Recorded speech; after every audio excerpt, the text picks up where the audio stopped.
Russian and Romanian. I grew up with both languages, and then I decided to marry a person who speaks in English. So there we are. I speak 3 languages now.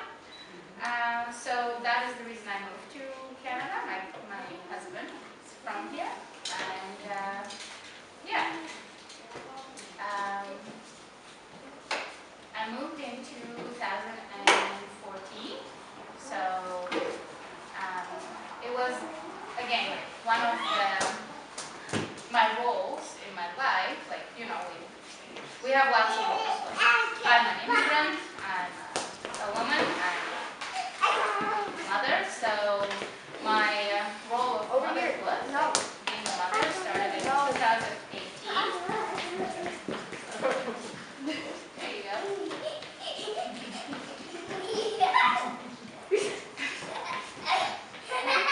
Yeah, I have 2 sons, and they're the pride and joy of my life. So my first son, Julian, was born in 2018. Sorry, I'm getting sidetracked. So that's the mother in me, because like the worrying concern. Yeah. So that's the first time I engaged with Kids First, and especially Jenny, who is missed today. Happy birthday, Jenny! You'll see that. So my son was born in IWK. I had trouble delivering. I had preeclampsia. He was low birth weight. And we ended up in IWK.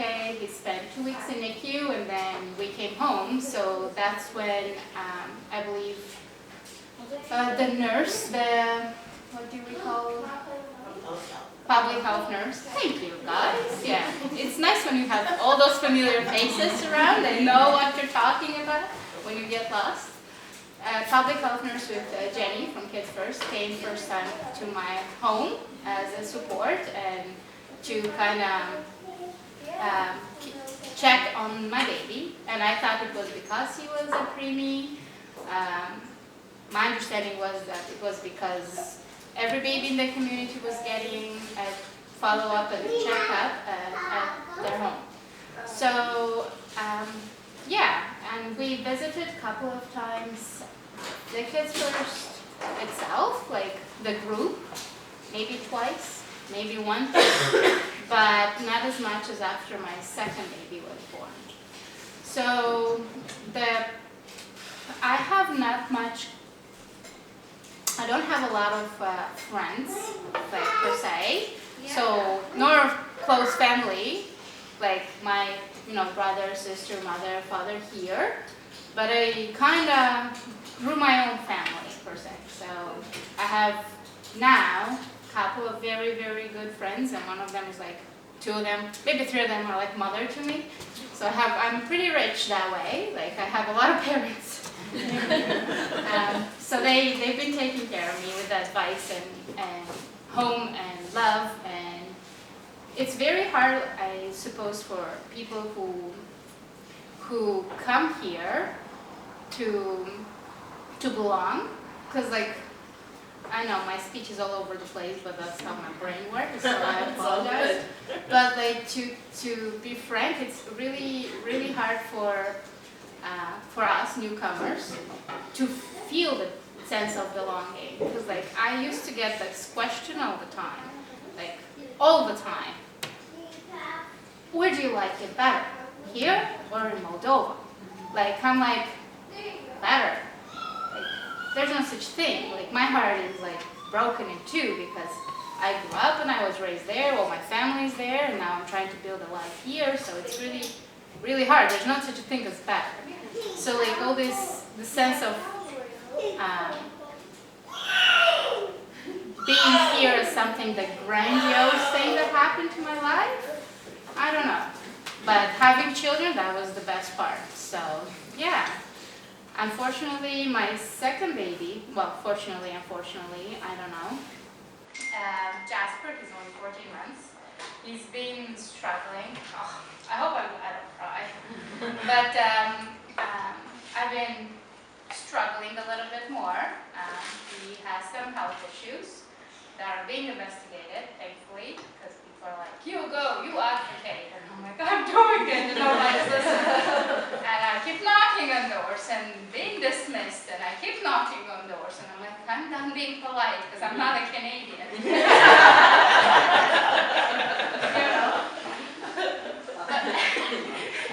You laugh it out.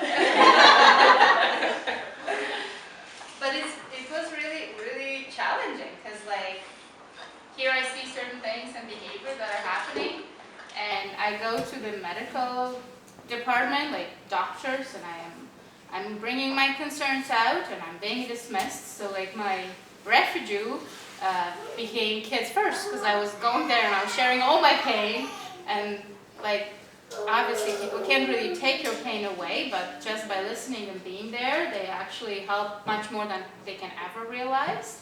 So one of the things that they've done for me, and eventually the doctor as well, because, you know, doctors need proof that something is wrong. If you're not actively dying, you're okay. So it's sad that you have to fight so hard. So I got linked with the early intervention. There's like a bigger name to it, but everybody calls it early intervention. Yeah. So, like, all those, you know, like shortened versions, we just call it early intervention. So, like, that was another thing that helped me a lot, and I realized that there are people that are seeing things that I'm seeing that are wrong with my baby, and there became to be like my advocate and my support, and it kind of gave me like this power to keep pushing and, you know, stop being so polite, but still use non-cursing words.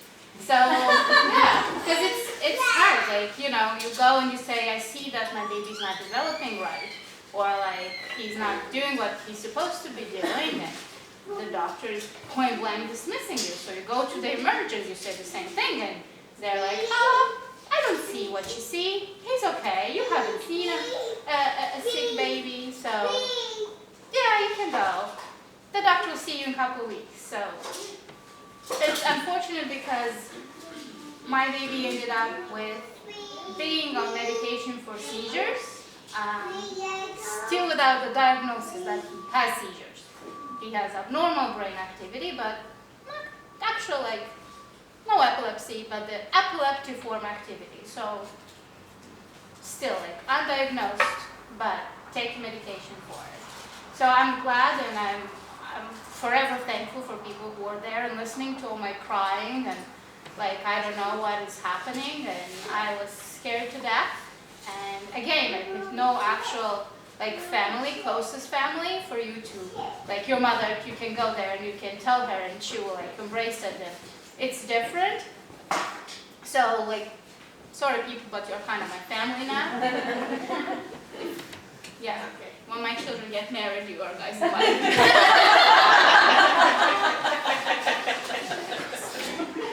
They're very young, so it's not for a long time. You better start putting on this. Sorry. I'm trying to cheer myself up, to be frank, so I don't cry. You're doing good. You are. So yeah, I've been through a hardship in my personal life, and again, because those guys are my family now, they've been really close and understanding and supportive, and again give me like connections to other supports that were there in the community for me to reach out, and that has been great. So now Jasper, I should have made a PowerPoint. Jasper is 14 months and he's thriving. He's got a few bumps on the road, but he's a beautiful kid. People are like, oh, I could just take him home. I'm like, no, you can't. You gotta make your home. He wears tiny little glasses, and he's adored by everybody who he's met on the way. And he has the biggest, loving brother who had himself issues, and oh, that's a completely different story. Julian, he's a very big empath, and he loves kids. He's like, Mama, because Jasper is so different, and like his behavior is different, developmentally he's different, I feel like I see that Julian is kind of seeing the difference. I mean, kids are so smart. Like, we think they are not, but oh my gosh, they are surprise you. So like, he's like, Mama, I want a different baby. I don't want our baby. Because like, he's not, Jasper, my youngest, he's not very interactive. So like, because we go to the Kids First for the play groups, Julian is attending, so he can see like the different babies, other babies who are different, like, you know, in development and engaging in a play and stuff like that. So, but then there are moments when, you know, we're getting ready for bed, we're reading a story, and then my oldest is like jumping all over my youngest, and he's like, Mama, I love my baby so much. By the way, yeah, he doesn't call him by name, he calls him my baby. I'm like, yeah, right. So yeah, like, everybody keeps saying that I'm so strong. I don't see that. However, it became clear to me that I was asleep for a very long time. Not in like a movie way, you know, the prince is coming to say it was just like, because of all the struggles, like, it was hard to see the reality and life and joy and all the good things. So actually, when you don't think that your world can come crashing down any further, guess what? It can.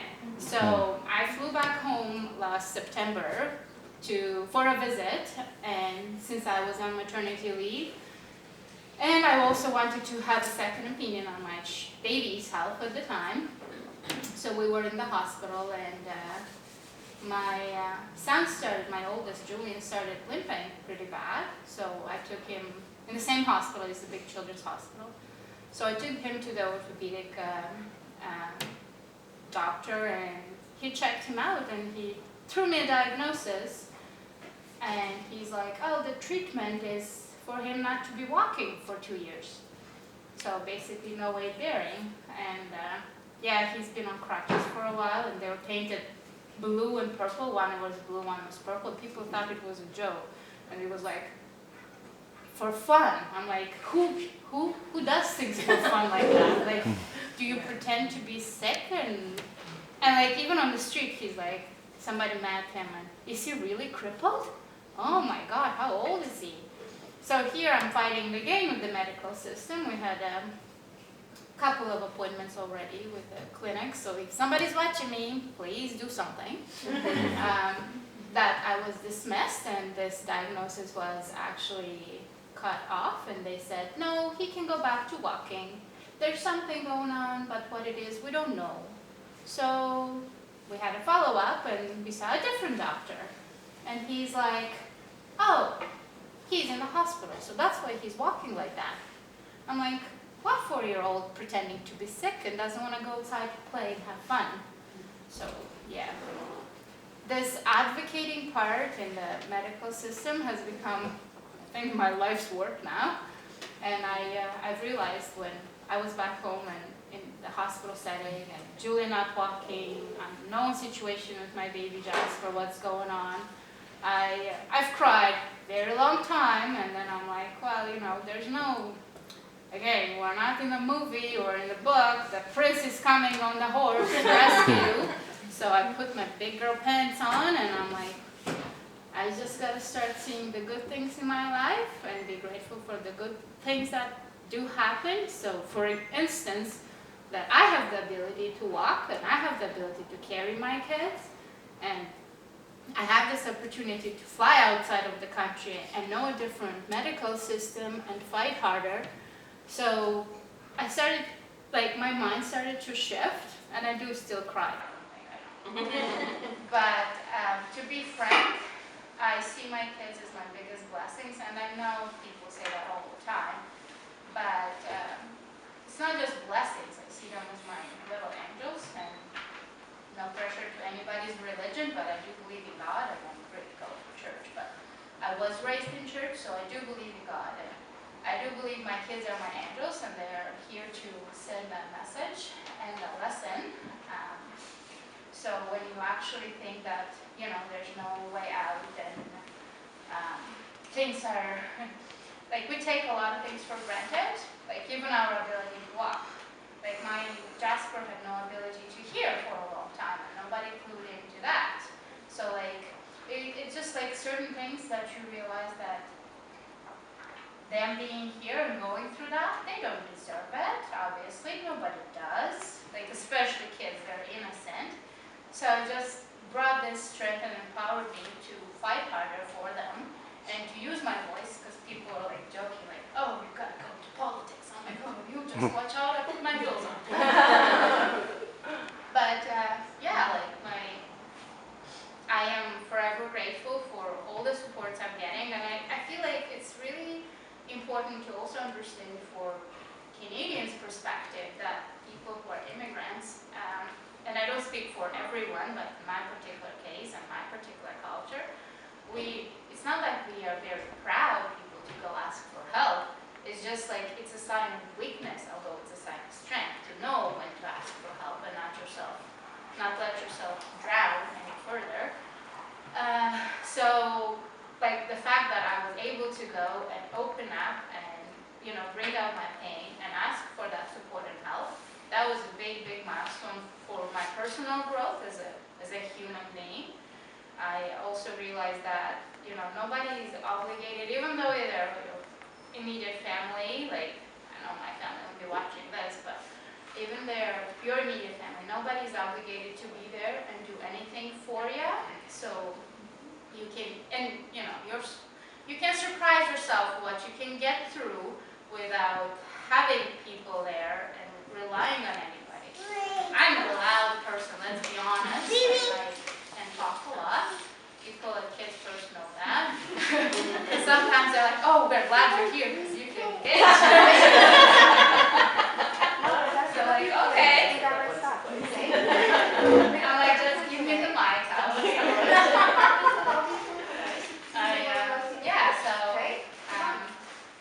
right now we're in a good place. I am investigating, and I'm still on maternity leave, so I'm investigating what's going on with my babies, because they're both my babies. They'll always be my babies. Even when they get married, people remember. So, yeah, I think that's pretty much my story. I work as a CCA in the community in the nursing home. Again, I'm on maternity leave.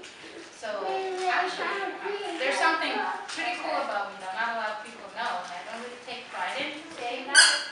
But I have a bachelor in social work, which is a big deal, and I never use that as an advantage. It's just like, well, it was a part of my life after my country. It's not that much here, but it's something that has helped me a lot with like relations and the community and meeting people. So even getting a job, that was a big thing for me, I guess. So yeah, like, if you guys have any questions, sometimes if somebody throws saying like I can come up with 5 more stories.